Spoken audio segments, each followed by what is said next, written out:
Hello. Welcome back and welcome back to this Q&A session, which is a continuation of the previous part. And I wanted to take up like 2 to 3 really important questions which were going in the same direction. So in the last part, I was talking about someone's question was on mental health. So I was talking about that and how they have been taking medicines, and there's been a roller coaster ride with the family, with job, with their own selves, and now how things have been improving for this person.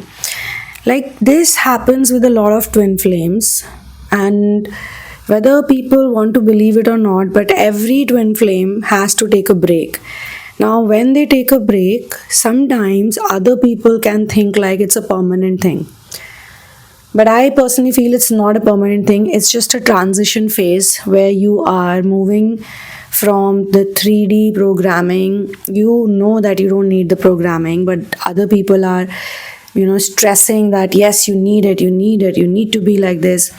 And many a times I have noticed, even in therapy sessions, I've seen this, that a lot of people are very intelligent, they're very wise, they know they don't need certain things, and some of their desires are totally redundant. They don't match with their simulation, the original simulation, and it doesn't even match with their core frequency, but they have those ideas. And I'm not saying that those things may not happen in future. Probably they can, like all the people who resonate with the word twin flame. They actually should think about it, that other people around them don't resonate with the word twin flames the way they do. And twin flame can be seen, this word is seen. I mean, on different frequencies, I've seen people talking about twin flames, but it is still a very mysterious and misunderstood concept. And yes, on a 3D platform, I would say 3D level, it's always usually seen as a romantic thing. So that way we can thank the 3D world, because 3D world is like giving us the entry point into the twin flame ascension journey. And this whole journey is literally about moving from duality to singularity. And we need to understand that there are good things about duality as well. Although the good and bad is duality, but duality is helpful. It's helpful because it helps people to reach to singularity.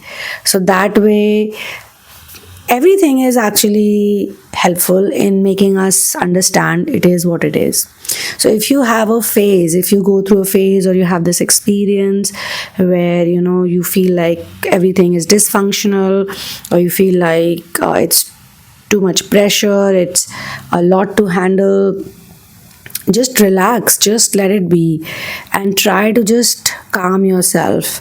And I hope this video reaches out to anybody who is looking for those answers. One thing I want to say to all of you people who have gone through this phase, or you are going through this phase, or you have experienced the phase in such a way that you are very much prepared that it can come and go again.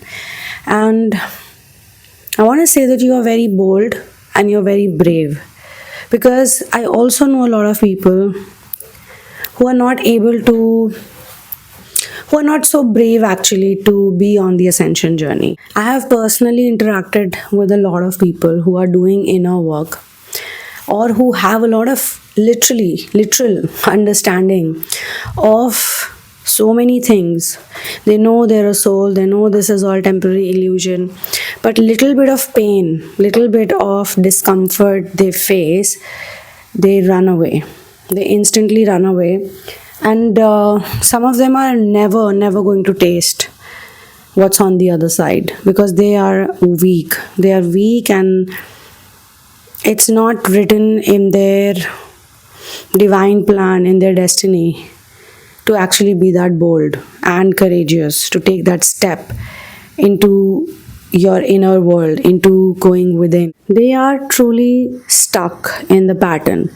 And what is the point of all the wisdom and all the knowledge if you don't have the guts to face the fear? People who truly understand love, they know when and where to sacrifice. For example, you know somebody is in your life and you love that person and all of that is there, and that person is not strong enough to accept you the way you are, and that person eventually finds someone else who can match up to their standards.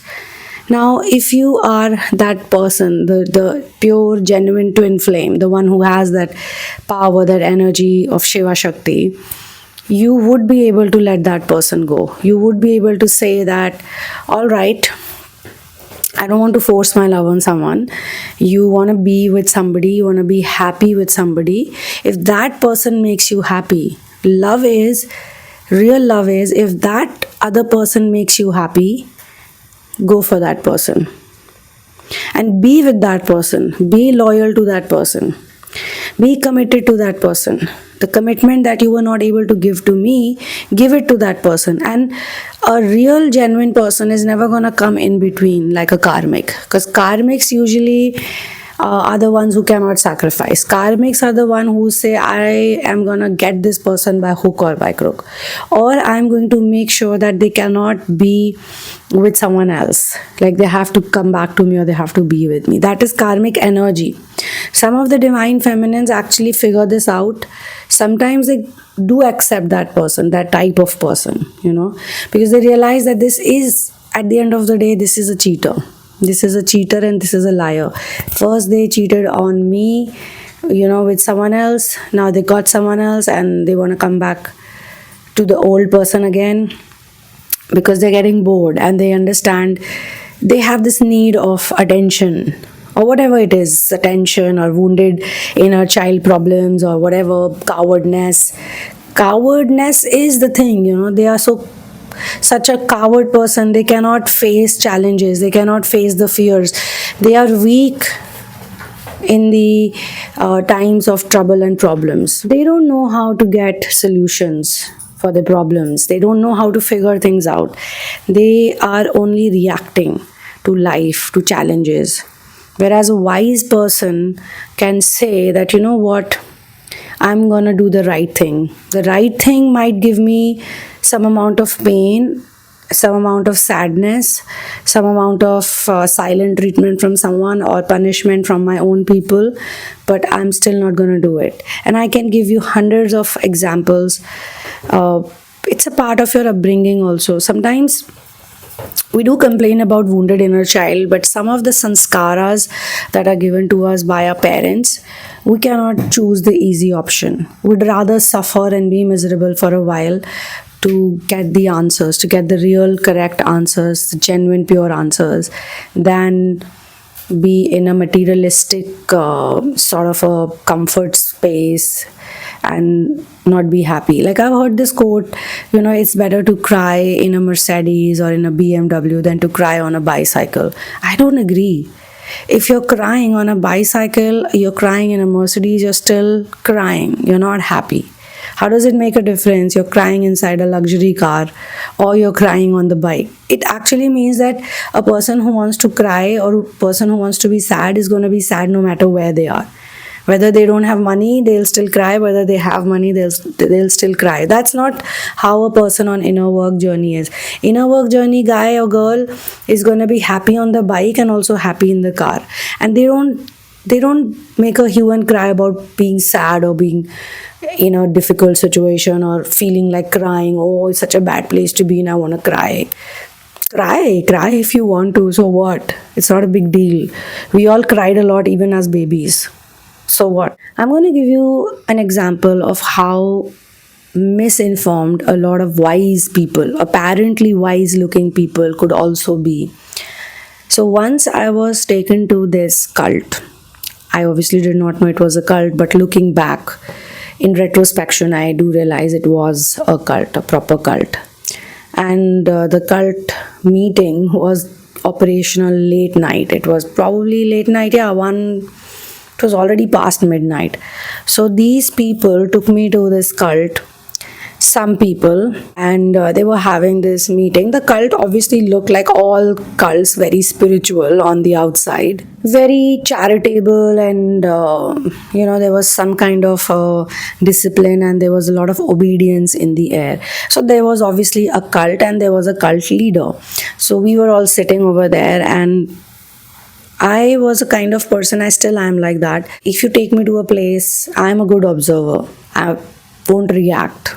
I would like to know because I'm curious, just like a lot of you all. We are all very curious by nature. So in your curiosity, sometimes you totally surrender. You don't question if it's right or wrong, if it's good or bad. You're just into the moment. You're like, okay, let's just find out what's going to happen after this.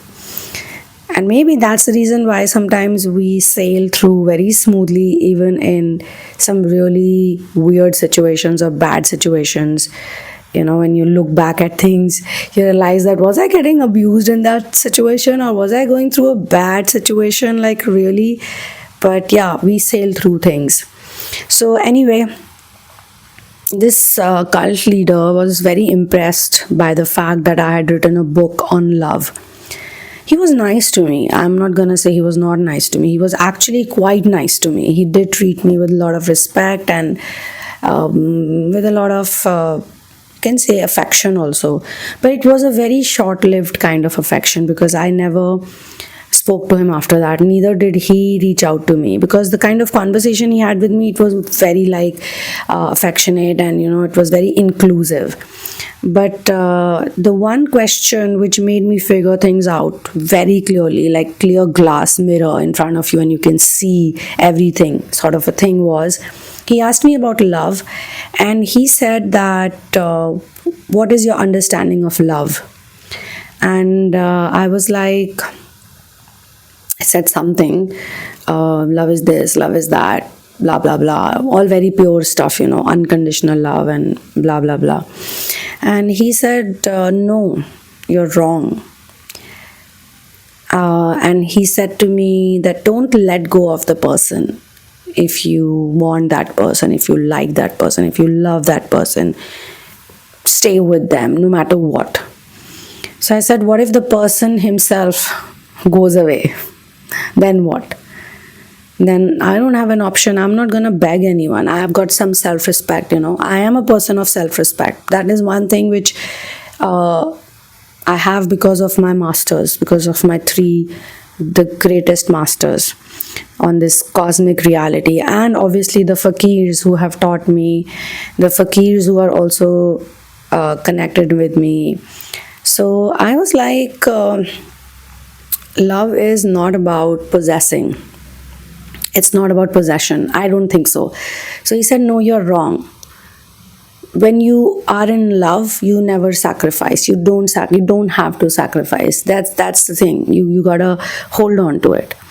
So I said, okay, well, I also need a reason to hold on to things. If there is dishonesty, if there's way too much chaos, and I can clearly see that there is a problem and people need to work on themselves, I'm not going to be in that situation, because my frequency is different. I'm not on the same frequency, I'm on a different frequency, they're on a different frequency, and by God's plan, by divine plan, by destiny, via destiny, due to divine timing as well, I am there to observe something. Because, love is something that naturally comes to people who are on the twin flame ascension journey. We are going to love. If somebody pursues us and somebody makes commitments and somebody says this, that, XYZ, blah, blah, blah, we say, oh, okay, all right, great. And most importantly, we all like to heal people. I don't know why. Everybody wants to heal someone. When they see a person who's in a lot of pain, who's suffering, who's miserable, and who's making their misery evident by seeking help from you, verbally telling you, look, I am going through this horrible situation, I am going through this bad situation, my family is FUCKED and people are very mean to me and blah blah blah. This is how a lot of twin flame relationships actually get into that very weird toxic place, because they meet someone, I don't think so the other person really loves them, but there's an illusion of love, although it's very lust based relationship and it's an illusion of love, it's a possession kind of a thing, and there is a lot of mind game play. And this is the reason why many people have these mental health problems, because they don't know the way out for some time. I would say the way out is surrender. The way out always is surrender. Surrender is the key to union. So I knew the cult leader doesn't know about tyag or sacrifice or letting go. They're like, possess, keep it with you, hold on to it. It doesn't want to be held. You can't hold on sand. You hold it too much tightly, the sand will, like move away or fall out. From your own hand, you will not realize when the sand is all out, all gone. So the best thing to do is to let go and let God. And sacrifice is a very, very, very, very difficult thing to do for a lot of people. But people on ascension, they do it. So they are made to feel like criminals, or they're made to feel like idiots. There is this voice and there is a fight. There's a war going on, within them. So it is all healable, I say to people. You can heal. You just need the right person, or you need the right guidance, and you need to be also thinking about the mission. Either you should be in an active mission, or the person you're working with has to be in an active mission where there is no doership. Okay. So I know a lot of charitable people who are doing charities and donations and this and that, but the doership is so high. With such high level of doership, it's gonna all turn into arrogance and attachment and publicity and whatnot. Yeah, you can talk about it if someone asks you, but what's the point of publicizing it, getting awards for it and all of that? So now I have a very cool question. The question is, the means sister. Why twin flames always have to struggle for earning money and be abundant, and always keep them hands tight in using money, as we suddenly have to leave our corporate job and we enter this journey, and sole purpose does not give us earning? This is a really good question from the root chakra and combination of solar plexus perspective. Now, the previous question that I answered half then in the part 1 video and half now, one more point I want to add, which is also going to be sort of a combination for this one. If you really want to get out of that phase faster, easier, a lot of love and a joyfulness and no regrets, work on your solar plexus. Chant the solar plexus mantra every day. Sit still, meditate upon it, listen to it. Sing that mantra. It's such a simple mantra, such a simple sound. You do it every day, and you do it especially when you're feeling low. You feel so peaceful, you feel so relaxed, and relieved, and the path is clear in front of you. And you also get help. You receive the help, because what is solar plexus? What is your Manipur chakra all about? It is about confidence. And with these narcissistic people around you, with all the ostracization, with all the silent treatment, the betrayal, the discard, the running away, the drama, the dramatics, all of that is very draining. It's very draining, and energetically it's like a challenge. But the more you chant this mantra, the more energy you get, the more your confidence increases, and the better you feel. And the masters are there to give it to you. This mantra works the best when a master gives it to you. So it is my masters, all 3 masters, who have created this really cool knowledge about the solar plexus mantra and solar plexus chanting that I am passing on to you just like a medium, nothing more.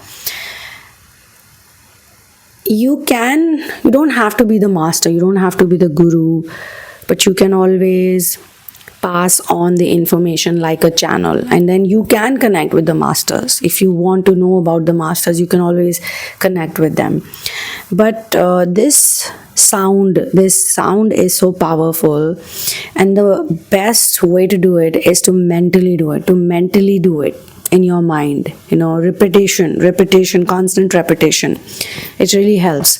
Now, with the problems of root chakra, usually this happens in the beginning phases of this journey. I know a lot of people actually think, even when they are in the runner chaser dynamic, they actually think that they are in surrender. It's a long separation. Like, there is a very long separation which is sort of accepted. Like, you've done this whole runner chaser dynamic so many times, and you're so sick and tired of it that finally it is the seeker who decides to get out of this drama, this loop. But before that, there are times when they feel that they've surrendered, but they've not surrendered. It's just a long separation. And the narcissists, all of them are going to come back for more, because you've done your inner work, you've healed, or you still don't want to let go. You don't want to listen to the right advice givers. The right advice givers are going to tell you, don't give in to the temptation. Don't let go of your self-respect. Put your conditions down, because your conditions are genuine. So the root chakra will come into play. You're going to focus a lot more on root chakra when you genuinely want to be independent. So if it's not about the romantic connection, if it's just about you and your growth, then maybe this root chakra phase will come before. And I see that in a lot of young people nowadays, like the young generation, the early 20s, sometimes even the late teens.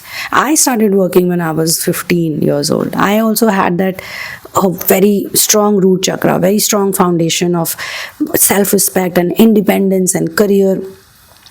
And still I went to that phase of 1 year of not doing anything at all. So it's not a bad thing, but thinking that twin flames always have to struggle for money is not because they genuinely have a struggle. They don't have such a big struggle. It's just that the people who have programmed them have poverty consciousness. If you look at the lives of people who have passed on their poverty consciousness to you, you will see that they still have a lot more than a lot of people. But they have a constant talk about not having this, not having that. They're very much focused on the have-nots than the haves. So if you want to change your life, instead of saying, twin flames don't have money, this and that, look at all the gifts you have, look at all the cool things you have, the gadgets you have, the basic facilities you have. Like, every day say thank you for all the things you possess, all the things you have. I mean, even clothes, even shelter, even food, everything is tangible that you have. Focus on what you have. You don't enter the journey suddenly. You're always in the journey. The journey was always there in your life, right from birth.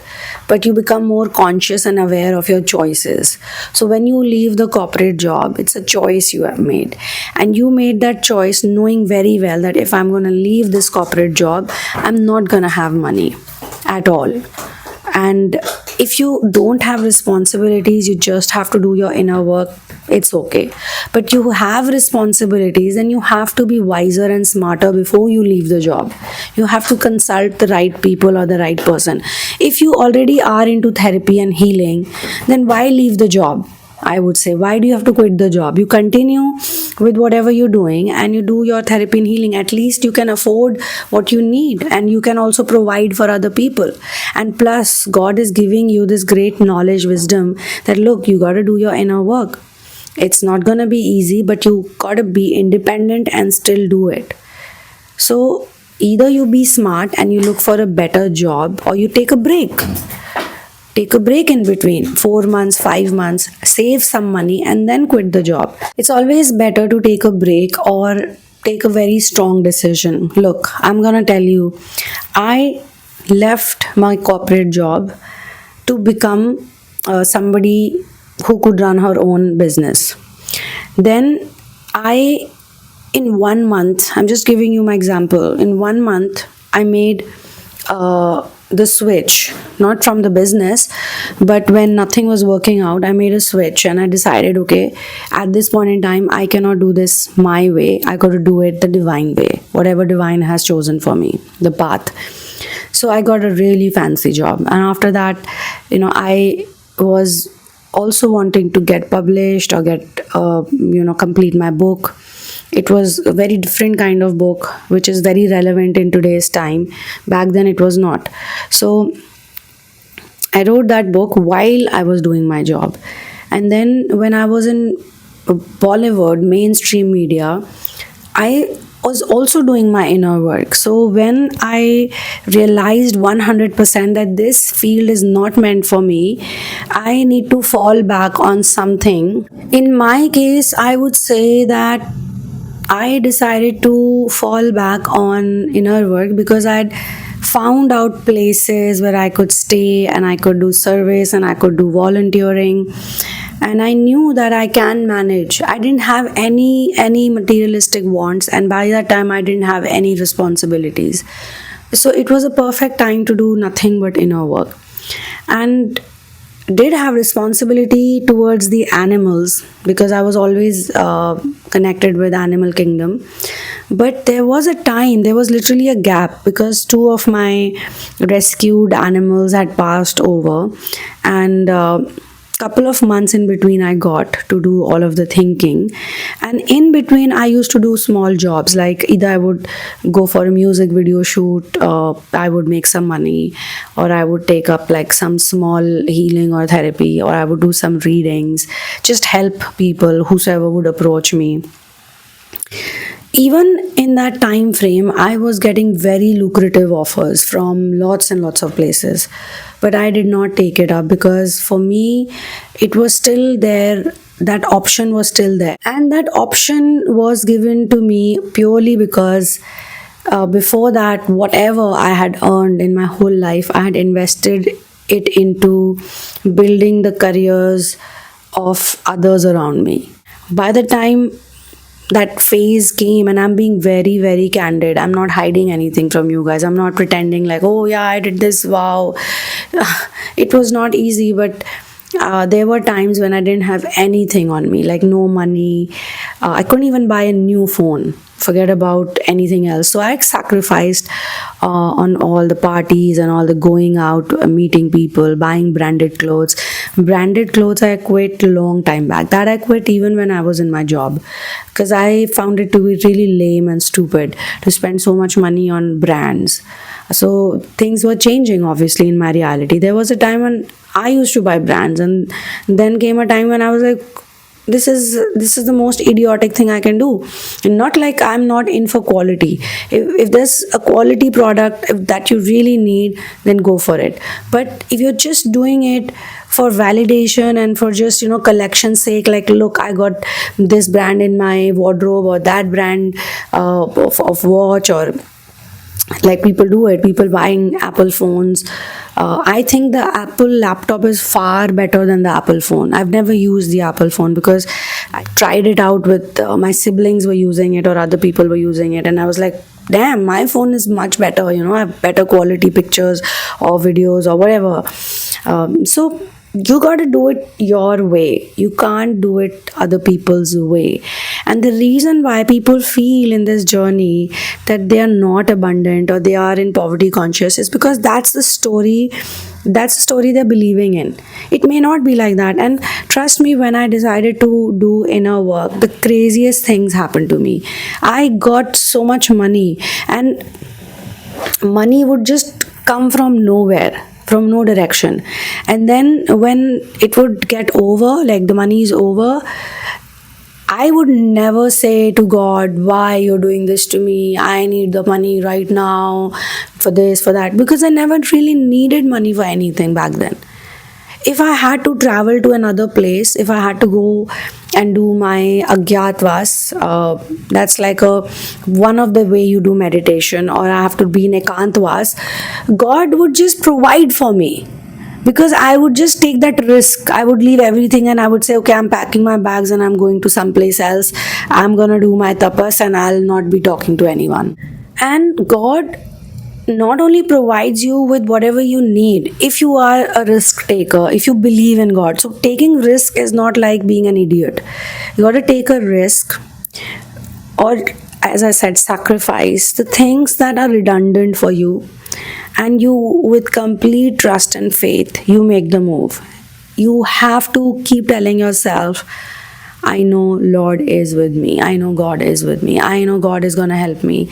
And that faith has to be 100% faith. It has to be like pure faith. And I think this is what people should be taught when you're doing manifestation or law of attraction, blah blah blah. The reason why for some people law of attraction becomes a demon magnet kind of a situation is because they get too focused into what they don't have and the desire. Whereas inner work and surrendering and being one with singularity, being one with supreme and integrating with source energy means to let go of all of your desires. The only desire you should have is to be integrated with source. Everything else you should let go. And when you do that, I mean, God is going to give you everything, going to give you the right jobs, going to give you service, going to give you the mission. God likes loyal people. God loves originality. So you're going to get everything. And if you don't have something and you feel bad about it, don't make a big deal out of it. Use it for inner work. Use it for your best. Like, learn to analyze it. If you don't have something and it's triggering you, you got to analyze it from all possible angles. Like, why is it triggering you? Why is it bothering you? Why is it making you feel like you don't have something? Why does it make you feel like a person who's struggling for something? I think pretty much I've covered this one. So your root chakra is basically a foundation, and your foundation becomes strong when you have faith and you believe in the protection that God provides to you. And last question is for this segment, this question and answer series. Hey, can you please make a video on how to handle toxic relatives who keep messaging and calling you and your parents, and some relatives are stalking you through your servants, knowing about what you're doing and how much money you're making, but this kind of stalking is so toxic. Also, they are stopping matches from not coming. I accept the fact what's meant to be will be no matter what, but these things make you feel so low.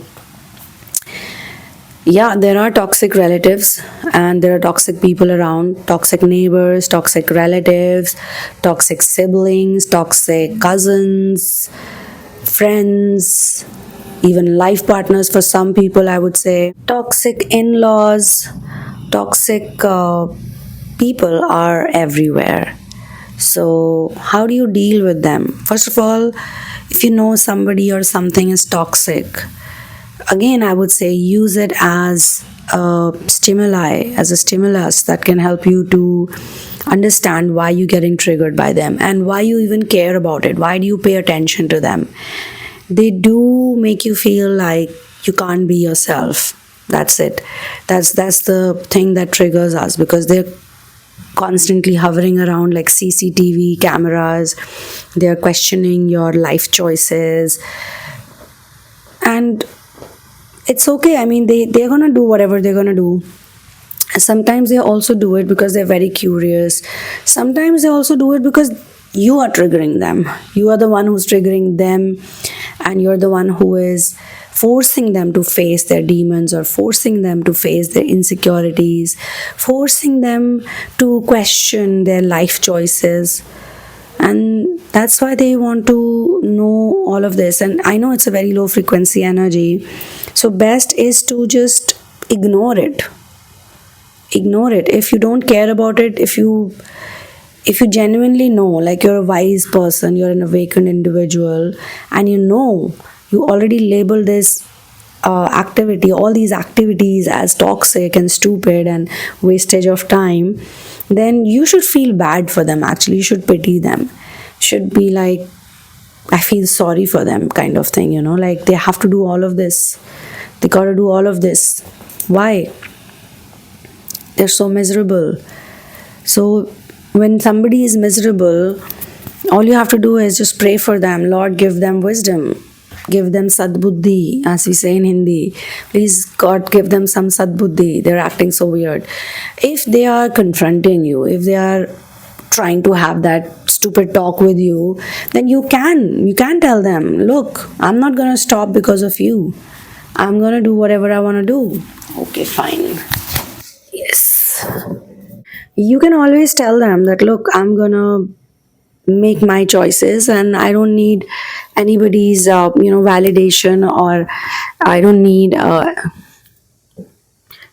anybody's validation, or I don't need your stamp of approval, or anything that you think is needed. I think this is the second reminder that he's giving to me, and this is where I'm going to close the video. I have already shared the pearls of wisdom with you guys, and I hope that whosoever resonates with it, it can help you. It can genuinely help you to raise your frequency, to raise your vibration, or attract better the things that you deserve, and just be chilled out, just be relaxed, and just be happy. Remember your blessings. You're very, very blessed. God has given you lots and lots of blessings, and try to think of it like this is where your life changes. This is a new chapter of your life. You don't have to be stuck in the past, and you don't have to be stuck with people who cannot think logically or practically, because the real logic is to accept who you are. They're stuck in some stupid ideas and some stupid logics. Some very impractical things seem very practical to them, and we can't waste our time and energy on convincing such people or thinking about such people. And also, personally, as individuals, we must be very curious to also know about our flaws. And if our flaws are making us a person who's ungrateful and who's focused on the have-nots and not all the gifts you possess and all the good things you possess and all the joy you possess, all the money, I mean, you always possess something. You just have to focus on what you have. So shifting your focus from negative focus to positive one also becomes a really good habit that can change your life. So this is where I'm going to close this session. Thank you so much for being here with me. If you got some more cool questions like this, please do ask, and thank you so much to all the people who asked these questions. Yuki Mayo 3647, Charul Diary, Snehal Talvare, George Jetson 2025. And I like the fact that you've used 2025. This is gonna be the year of reset. And we have LC441. I do have a really good question by Eden York 11. Thanks, we never got past stage 4, but I have surrendered. He was the runner and got married after our breakup. I moved out of the state, and within 2 years he moved to the same state but stayed in no contact. I'm not attached to his why. I'm a full-time artist and social worker. I claimed my own future and I'm healing. This is a really good message, and it matches with the whole sacrifice thing I spoke about, and it also matches a little bit with that energy that some people project, or some people they project it on others, but they also are not aware about it, where some people think that the long-term separation is actually surrender. This is the man, like this comment, the one who wrote it, Eden York, he is the one who actually truly surrendered, because he sacrificed that relationship which is redundant, which does not match with his core frequency ideas. It doesn't match with who he really is. Whosoever the person is, they were in a runner's is a dynamic, and that person chose a karmic relationship, or whatever karmic or divine counterpart for them. Who are we to judge? Maybe it was their destiny and it was written in the stars for them to make that choice. But Eden has accepted that fact, and Eden has moved on, and he doesn't give a shit. He doesn't give a rat's ass. That's what we're all supposed to do. We are not supposed to give a rat's ass to people who cannot accept us for who we are. And this is not an ego thing. This is actually a very soul thing, like a very soul based thought, very soul based inspired action. So yeah, this is where I'm going to close this session. Thank you so much for being here with me. Thank you to all of you lovely, beautiful people, all of you earth angels. You are mind-blowingly beautiful. You are rock stars, and just keep doing your inner work and just believing in the love of source, because when you have one love, there's gonna be peace everywhere, peace within, so peace out. Victory to Ram. Keep working on your solar plexus. Mwah. XO, XO. Love you. See you in the next one.